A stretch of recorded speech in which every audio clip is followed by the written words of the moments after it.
We're joined by CNN military analyst, retired Air Force Colonel Cedric Leighton. Good to have you with us, Colonel. I want to get your thoughts, Colonel, on this long-running feud between Prigozhin and the Defense Minister Shoigu.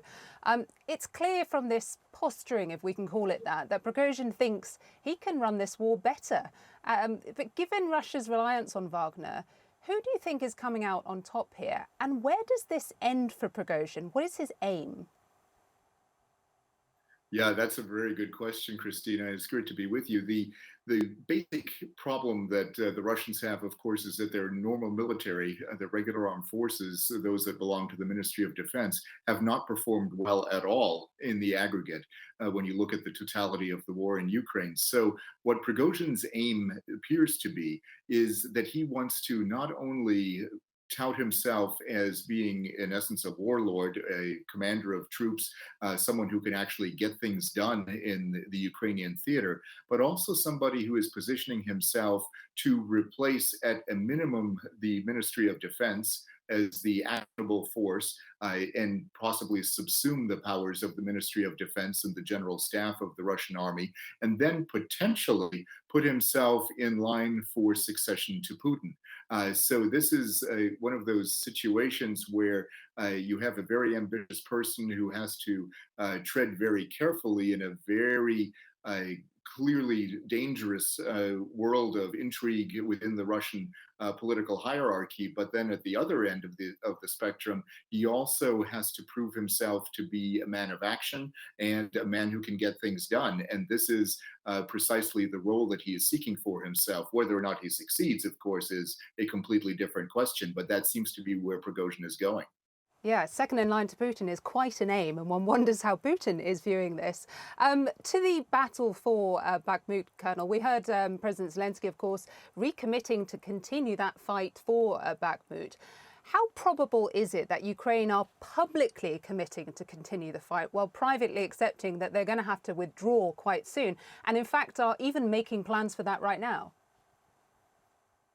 Yeah, so that always presents a problem, when the public is watching something like this, they hear the public announcements and, the idea that, we're going to make our stand, the slogan in Ukraine being Bakhmut still stands. That is a bit of a dangerous situation politically and from a morale standpoint as well.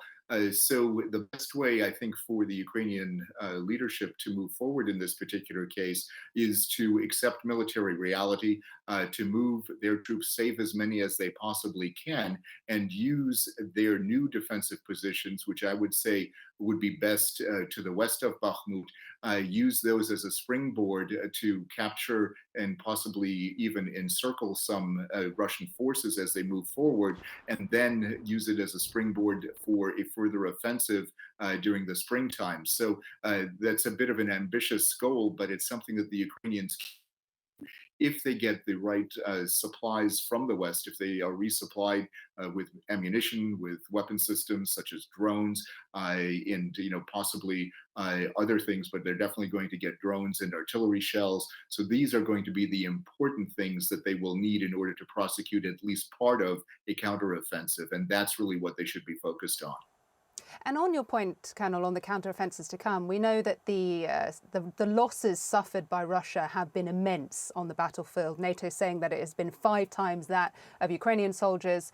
So even if Ukraine are defeated in Bakhmut, how much of a tactical advantage will they have in those counteroffensives to come, purely because they have ground the Russians down and managed to hold that line? Yeah, I think it is a major advantage. Now, the one thing that we have to keep in mind as a bit of a caveat is that the Russian personnel strength is much higher than the Ukrainian. Just in terms of population pre-war, Ukraine had about a fourth of the population of the Russian Federation and about a tenth the size of its defense budget. So that's the paper difference. However, the real difference, the one that you see on the battlefield, is one in which the Ukrainians have a decided advantage because they have tremendous command and control capabilities. They give initiative to the lower echelons, which the Russians do not do. And it's a much better organized military structure on the Ukrainian side. So the Ukrainians can use what happened in Bakhmut, as they've actually publicly said, as a way to have ground down a lot of the Russian forces. But they have to be very careful that they themselves don't get caught in that vortex around Bakhmut and that they can, in essence, live to fight another day. Colonel, it is always very valuable to have your perspective on this, especially as we are trying to figure out what comes next. Thank you for your time.